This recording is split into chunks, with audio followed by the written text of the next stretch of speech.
Okay, so a very warm welcome everybody to today's session.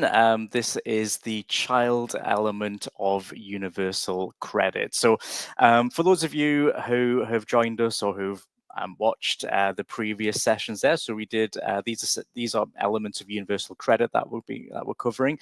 First element was the standard element. Yesterday we did the housing element, and today is the child element there. So one of those elements, probably the most controversial element of universal credit. This is something that you may have seen in the news quite a lot because of something called the two-child limit, which we are going to be going through and covering in a little bit of detail today.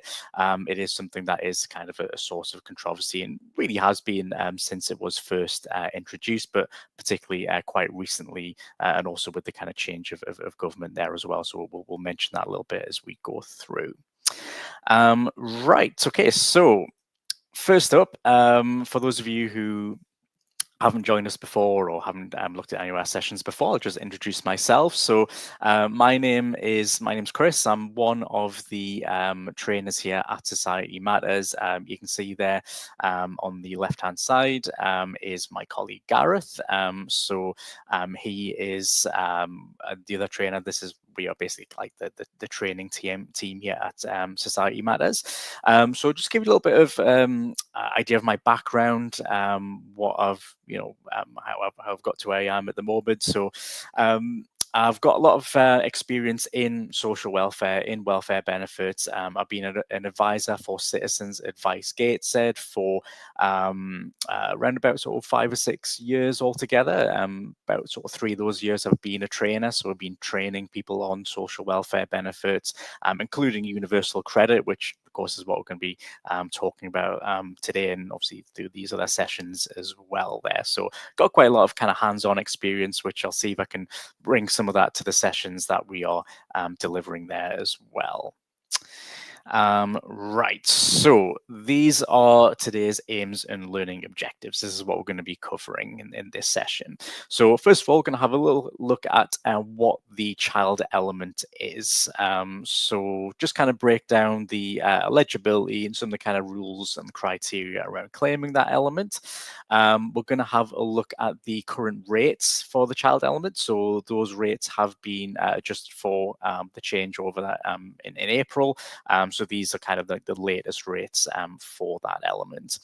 Then we're going to be looking at the two-child limit. So as I explained at the beginning, something that has been a source of controversy, continues to be so, and we'll talk about what that is.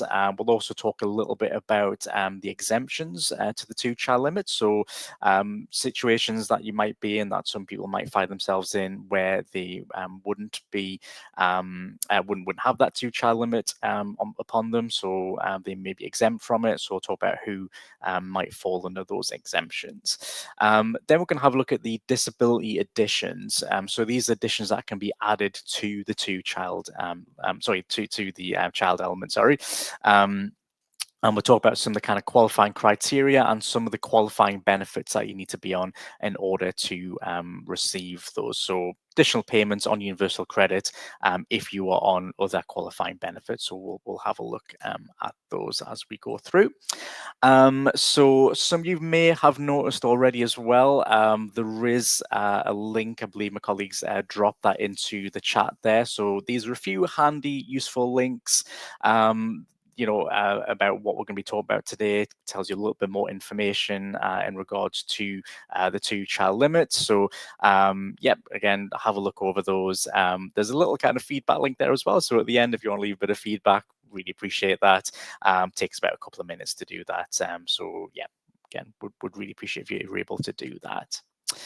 Right, okay. So a little wave in the chat from Irene there. Hello, Irene. Pleased to have you with us there from through Facebook there. Okay, right. So little bit of background on ourselves just before we get into this. So again, those of you who haven't taken our sessions before, then we are Society Matters. We are a trading subsidiary of Citizens Advice Gateshead. So on the screen in front of you, these are just a few of the organizations that we're very proud to work alongside, that we deliver training to on a regular basis, that we develop training for in some cases as well. We do have quite a lot of open courses available on our website. So if anyone's interested, have a look, see if there's anything that you would like to sign up to there as well. We do lots of courses on lots of different kind of welfare benefits. I believe there is a link in that handout to all the courses that we do deliver there as well. Not just welfare benefits though, housing, immigration, lots of different things that we do talk about in our sessions. So just to give you a bit of an idea of how Society Matters works as well. So as I said before, we are a trading subsidiary of Citizens Advice Gateshead. So a good portion of the profits that we make through the training that we deliver go back into the charity. So they go back to Citizens Advice Gateshead to help to continue funding all the various projects we have there, and just to continue giving that great advice to all the people within our local community as well, which at the moment I'm sure everybody can appreciate is, you know, as vital as ever, especially with all the kind of recent cuts and things to welfare benefits there.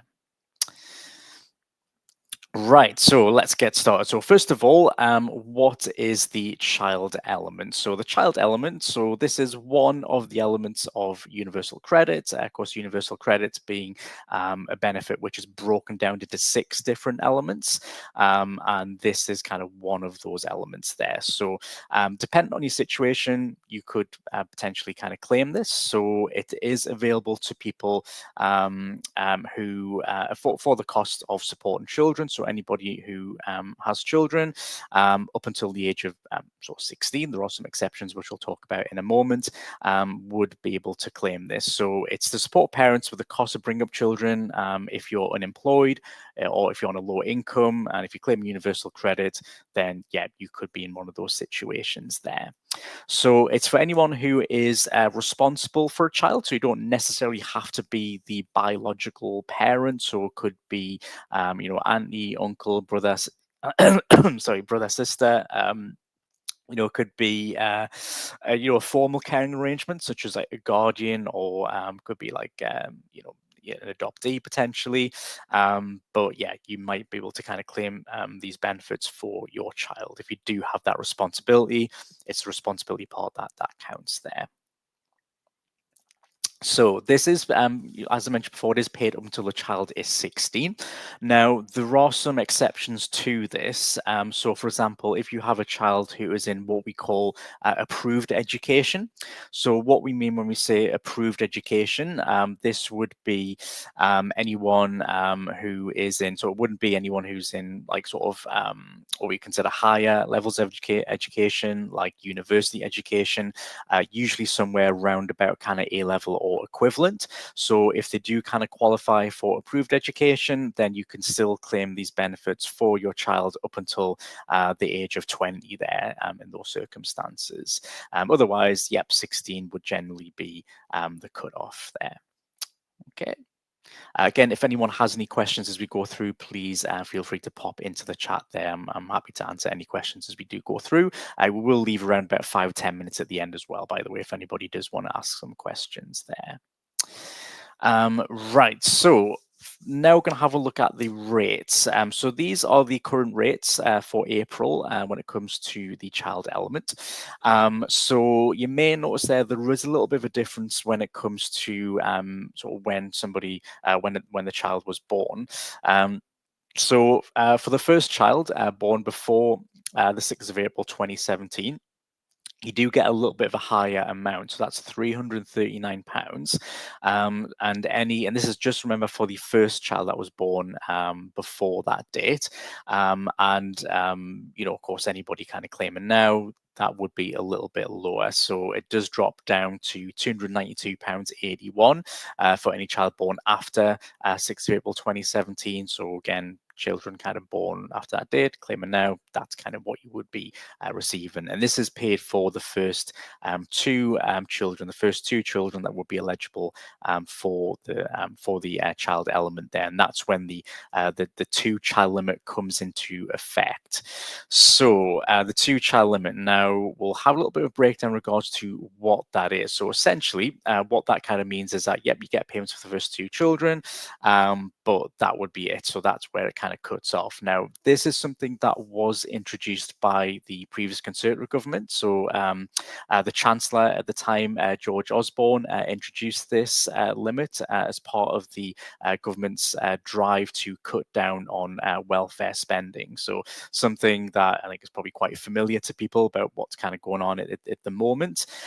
It's kind of coming around again, but yeah, this was kind of an attempt to cut down on that. How well that's worked out, again, that's open to I guess conversation, but yeah, not too well. So this applies to all children born after April 2017. So families with a child born before April 2017, as we mentioned before, would get a little bit more, but this does mean that more families who have children after that cut off from April 2017 would be kind of getting less at the moment as well. So with the two-child limit now, it is something that is quite controversial, and there have been quite a few campaigns, quite a few sort of people calling on the government to scrap this. With the new Labour government coming in, members of their own party have been calling to scrap this as well. I know I think it was like last year during the previous government, Scottish Parliament were calling on the government to scrap this as well. And in fact, Scotland have introduced the two-child limit, so this is something that is going to come into effect next year. So they've kind of sort of brought that into effect themselves, just for sort of Scotland. But as it stands at the moment, there's no real signs of that being scrapped over here. But data does kind of increasingly show that that this limit doesn't really work. That significantly has significantly, in fact, increased the number of children in the UK living in poverty. So we do find that 1 in 4 children are affected in some of the poorest areas of the country because of this. And according to Action for Children, families affected have been left at least £3,455 per year worse off, in fact. So child poverty itself, it did rise by 700,000 between 2013 and 2023. And it is thought that the two-child limit is the single biggest cause for this. At the same time, the benefit cap as well does push families deeper into hardship, and it's making it a lot more difficult for them to kind of escape poverty as well. So again, a lot of calls to kind of get rid of this. A lot of stats are kind of saying that it would alleviate child poverty. And in fact, the Labour government that came into power, part of their manifesto was to try and kind of reduce child poverty. And again, a lot of research is showing that this is something, by scrapping this, it's something that would go a long way to kind of help that as well. Okay. Right. So there are a few exemptions to the two-child limit. So something I think that is very relevant to people in certain kind of circumstances there. So for example, if you have a child who was born in multiple births, so that could be kind of twins or triplets, there are some exemptions to that where you could get like an additional element for any subsequent children. Children who have been adopted, so there is a lack of adoptees in the country at the moment, so they do allow some exceptions for adoptees. Also, when it comes to informal caring arrangements, so friend and family carers, so who would otherwise be looked after by the local authority care. A formal caring arrangement would be sort of guardians, adopted children. Informal caring arrangements, so could be kind of sort of family members, things like that. Also for under 16, so under 16s who say you have a child under 16 who becomes responsible for a child themselves, there are exceptions exceptions in place. And we do have an exception for children likely to be conceived as a result of a non-consensual sexual acts, so rape or coercion there. So there are exceptions there too, and where you could get additional kind of elements there to your claim. But again, if you don't fall under any of those exceptions, then you would be subject to the two-child limit there.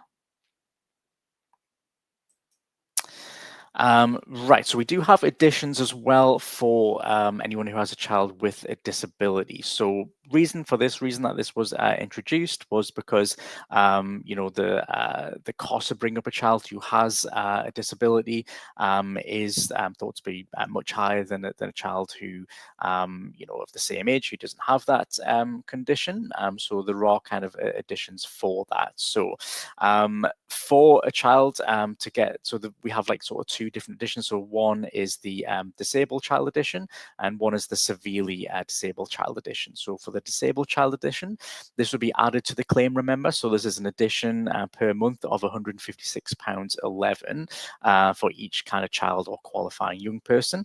Now, to qualify for this, they do have to be in receipt of particular benefits. So, would have to be DLA, sort of disability living allowance for children, or for personal independence payment. Now, to get the severely disabled edition, so that would be an addition added to the claim of £487.58 per month for the child or qualifying young person.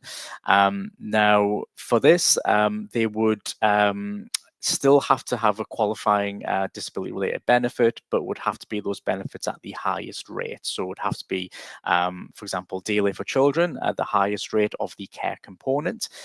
If it's PIP, so for example, if your child is 16 or over, could be that you are still receiving it if they're in like approved education, then this would have to be the enhanced rate of PIP, or if your child is registered blind, then again they could still also qualify for the severely disabled child edition.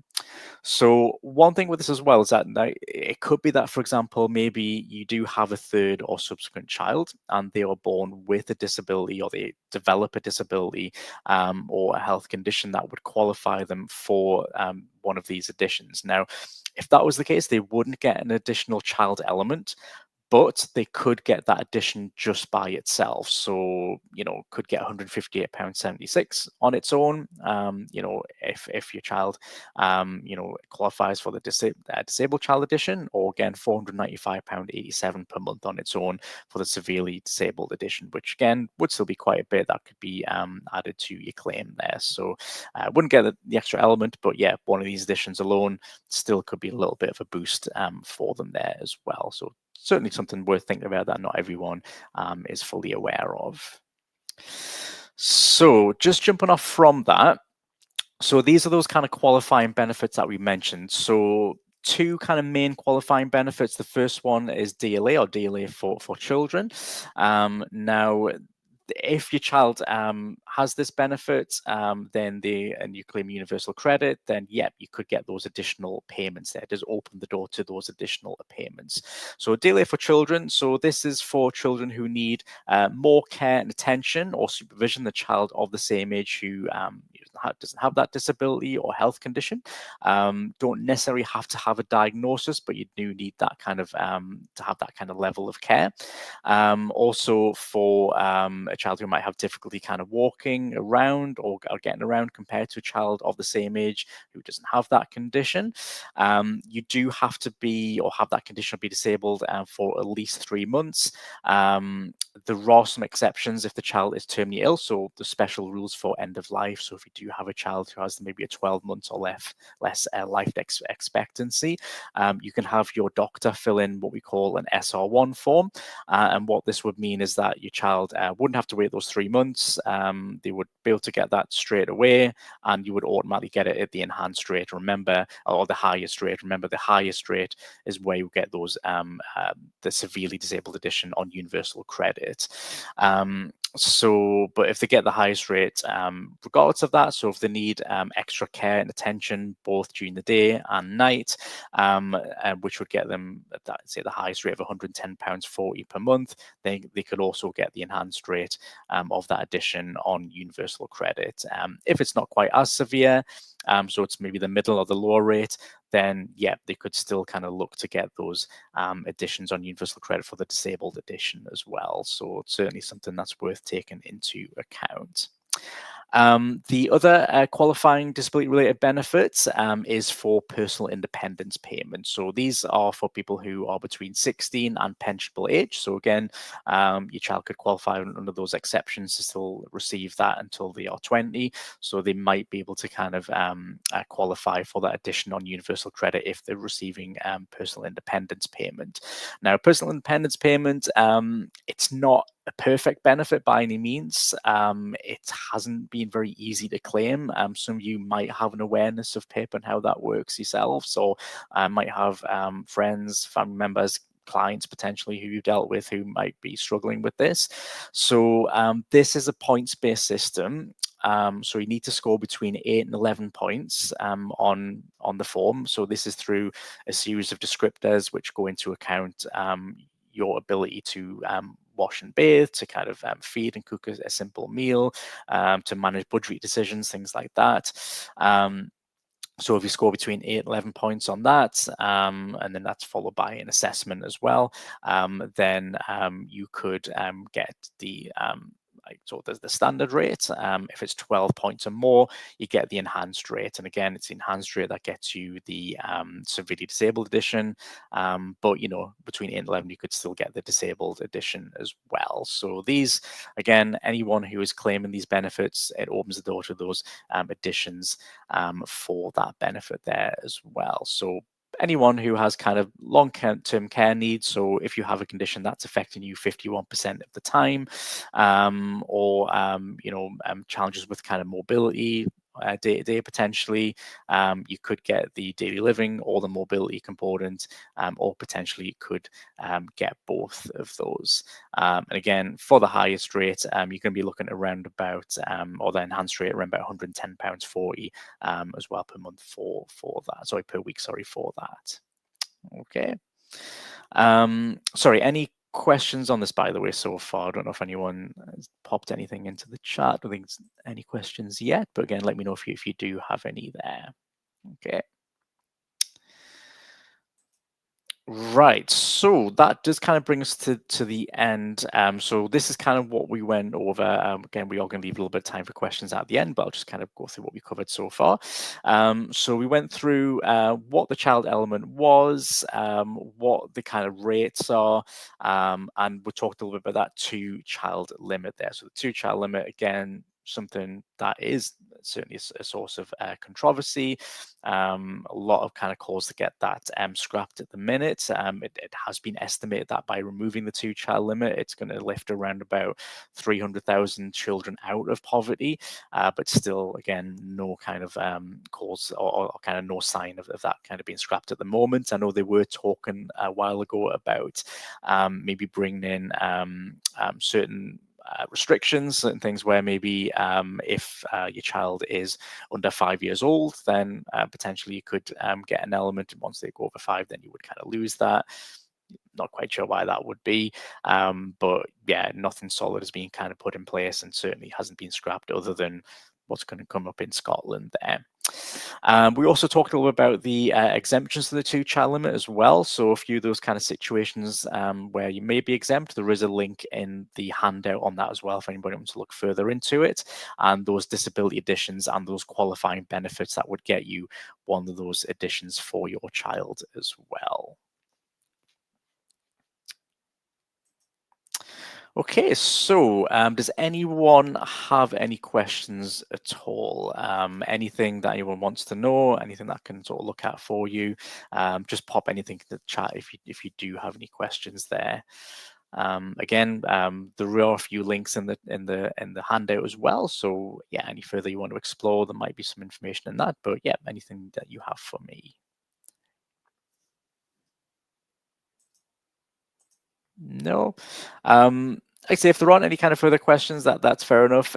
We do have our next session. Our next session, kind of a little bit related to this, is going to be covering the childcare element of universal credit. So the cost of childcare has really kind of shot up within the last sort of 10, 15, really kind of 20 years there. So it is something that can be a bit of a lifeline to a lot of people with the support that you do get on universal credit. So we're going to be covering that. I believe that's going to be the 14th of April, but yeah, double check just to make sure that's right. But 14th of April, I believe we do have the childcare element coming up. So hopefully you'll be able to join us for that as well. But again, if there's no more questions on this, thanks very much for joining me today. Really appreciate that. Hope that you got something from this, and hope you enjoy the rest of your afternoon there. And I'll see everybody for the next session there.